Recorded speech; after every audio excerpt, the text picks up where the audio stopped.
Magandang araw muli mga kapatid sa lansangan. Ang ating mapapanood ngayon ay ang iba't ibang eksena sa lansangan na dapat nating ingatan at magsilbi sanang giya sa ating paglalakbay sa araw-araw. May mga matutunan tayo dito lalo na sa mga baguhang nagmamaneho ng mga sasakyan. Ngunit ang pinakamahalaga ay ang ibayong pag-iingat at dasal upang gabayan tayo ng may kapal sa ating pagmamaneho. 20 video na ating himay-himayin upang maiwasan natin ang aksidente kung ito ay mangyari man sa ating mga biyahe. Ngunit tandaan natin na mas mainam talaga ang magdasal bago tayo bumiyahe. Umpisa natin sa video number 20. Dito sa area na ito, pag ikaw ay kakaliwa, minsan pinapayagan ito ng mga traffic enforcer na kumaliwa ka at mag-counterflow. Lalo na kung rush hour upang mapabilis ang daloy ng sasakyan. Ngunit dito ay walang nagmamando na enforcer na pinayagan kang mag-counterflow para kumaliwa. Ang masama dito, alam mo naman na aabutan ka na ng pag-go ng kabilang mga sasakyan ay pilit mo pang ipasok ang iyong sasakyan. Mabuti sana kung motorsiklo lang ito dahil madaling ilusot. Kaya ang ginawa ng driver ay itinabi na lang para maiwasan ang mga nag-go na sasakyan sa kabilang kalsada. Dito naman sa number 19, malamang na mga baguhan lang itong mga nagbabike dahil hindi marunong lumingon bago kumaliwa. Mabuti na lamang at nakita na ito ng rider at nakapagminor. Sa mga nagbabike, huwag basta-basta kumaliwa o kumanan kahit na mabagal lang ang inyong takbo. Delikado ito kung may mga mabilis na sasakyan at hindi kayo maiwasan.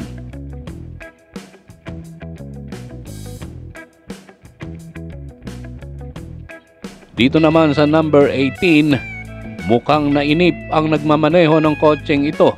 Inirampan nito ang kanyang sasakyan sa Center Island sa EDSA at pansamantalang naghintuan ng mga sasakyan sa kabilang lane. Talo dito ang mainipin lalo na sa sobrang traffic ng EDSA.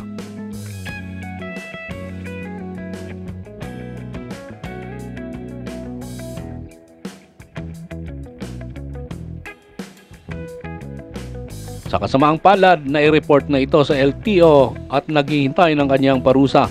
Maaari pang matanggalan ito ng lisensya. Sa number 70 naman, ingat po tayo sa mga blind spot. Pakiramdaman natin ang mga biglang humihintong sasakyan sa ating tabi dahil maaaring may iniiwasan ito. Sa mga tumatawid naman, huwag tumawid ng alanganin at hindi kayo napapansin ng ibang mga sasakyan.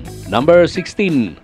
Huwag tahasang lumabag sa road sign gaya ng ginawa ng isang ito na may sakay pang dalawa sa kanyang motorsiklo. Overload na, wrong way pa. Kaya mas madalas may disgrasya dahil sa ibang hindi sumusunod sa batas trapiko. Nag-U-turn ito ng hindi para sa kanyang lane. Number 15. Kung kakaliwa naman kayo o kakanan, huwag kalimutan ang mag-signal upang malaman ng inyong katabi kung saan kayo pupunta. At tumingin kayo sa inyong kilid gamit ang side mirror kung may maiipit ba kayong sasakyan sa inyong pagkaliwa o pagkanan bago kayo lumiko. Number 14. Tila wala din sa sarili habang patawid ang isang ito at muntik nang madali ng rumaragasang sasakyan. Silip muna bago tawid, baka kayo ay bumalandra. Pag kayo'y bibiyahe at katatapos lang ng isang bagyo o malakas na ulan at hindi ninyo kabisado ang kalsada na inyong dadaanan, bagalan lamang ang takbo dahil maaaring may mga lugar na nagkaroon ng malalim na butas na hindi pa naaayos.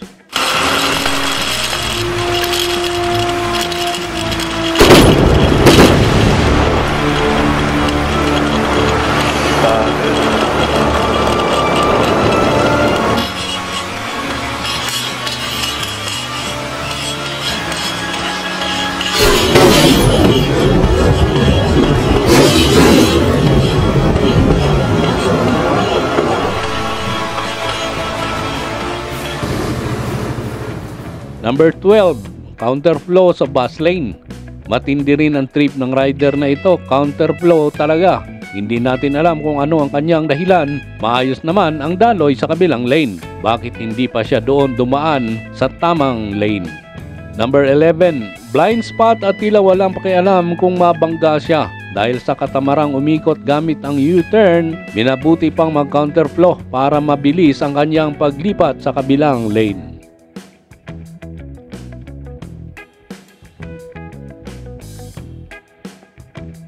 Mag-ingat po tayo sa gilid ng gutter dahil pag di natin maabot ng ating paa ang kanal, maaari tayong matumba. Dalawa pa naman ang kanyang sakay na bawal rin.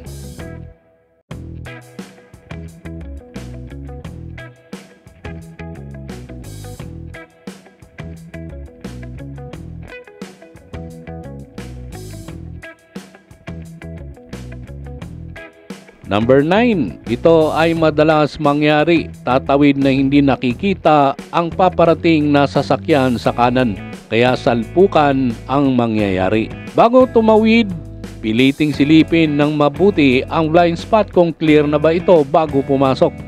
Hayaan maabala ang ilang sasakyan dahil sa iyong paghinto. Masiguro lamang na maayos ang iyong pagtawid. Number 8, ang aksidenteng ito ay madalas na ring nangyari. Isisingit ang motorsiklo sa harap ng mga malalaking truck. Kaya pag nag-go at hindi ka nakikita ng truck driver, masusuyod ka talaga. Iwasan ang pagsingit sa harapan ng mga truck, lalo na kung motorsiklo ang iyong minamaneho. Hindi ka nakikita dito.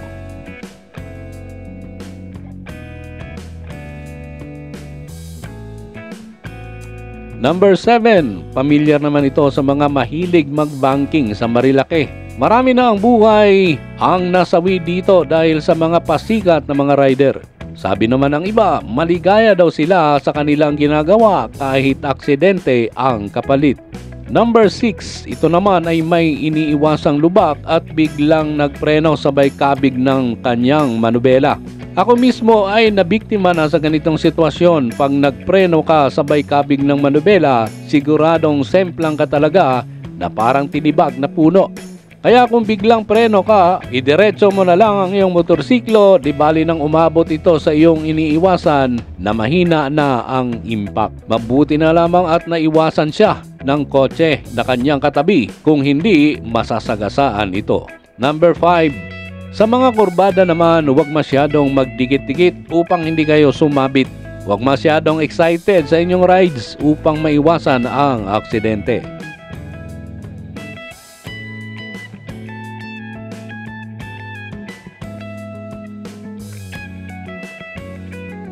Number 4, mag-ingat din sa mga hindi pantay na kalsada.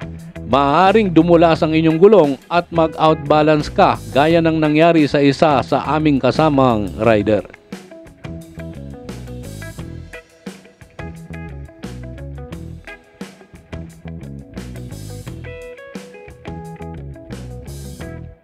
Number 3, ito ay nangyari naman sa ibang bansa kung saan tila nakatulog ang isang rider at hindi man lang namalaya na naka-stop na ang kotse sa kanyang unahan.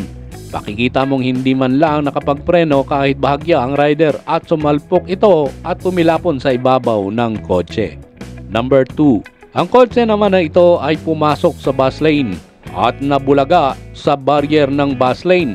Habang pilit niyang inilabas ang kanyang minamaneho sa bus lane, hindi na niya naiwasang bumangga dito. Mas mabuti kung iwasan nating pumasok sa bus lane. Bukod sa bawal ito at may multang 5,000 piso pag ikaw ay nahuli, mapanganib din ito gaya ng nangyari sa kanya. Number 1, huwag masyadong dumikit sa mga sasakyan dahil mahirap itong iwasan kung biglang hihinto. Ganito nga ang nangyari sa isang rider na hindi na nakuhang iwasan ng kotseng biglang huminto sa kanyang harapan. Naiiwas man niya ang motorsiklo ngunit naiwan ang kanyang katawan at tumama sa kotse. Ugaliin ang 3-second rule na distansya upang maiwasan ang sakuna. Hanggang dito na lang muna tayo. Sana mag-subscribe kayo at mag-like.